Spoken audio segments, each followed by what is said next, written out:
प्रश्न यह है कि साधक अर्थात योगी को किस मंत्र का जाप और किस तरह से जाप करना चाहिए जिससे उसका मंत्र सिद्ध हो। सबसे पहले साधक को यह मानकर चलना होगा कि परमपिता परमात्मा निराकार है और निराकार का न कोई रंग होता है, न कोई रूप होता है, न उसका कोई आकार होता है। मानने का अर्थ यह है कि वह हो भी सकता है और नहीं भी हो सकता है, अर्थात योगी की जो प्रवृत्ति है वो खोजी होनी चाहिए।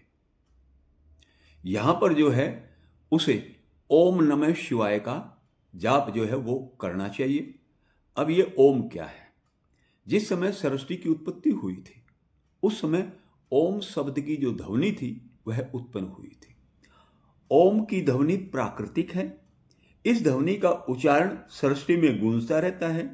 मनुष्य का शरीर भी प्रकृति से निर्मित होने के कारण जब ओम शब्द का उच्चारण करता है तब शरीर में कंपन होने से चेतनता बढ़ती है और इससे सूक्ष्म विद्युत तरंगें पैदा होनी शुरू हो जाती है।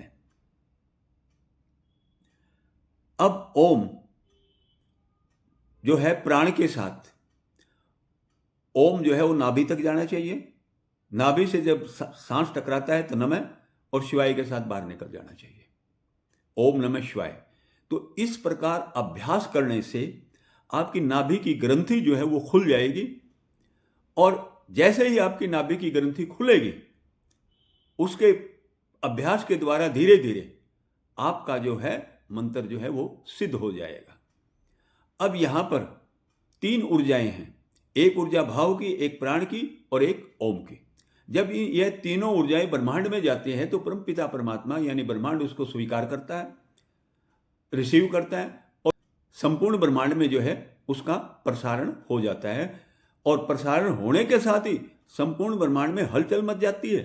इस बात को ध्यान रखें, इसका विवरण आगे होगा कि संपूर्ण ब्रह्मांड में हलचल मच जाती है। हाँ, कोई योगी योग कर रहा है और योगी और तांत्रिक ये दोनों ही ओम नमः शिवाय का जाप करते हैं। इस बात को भी ध्यान रखना।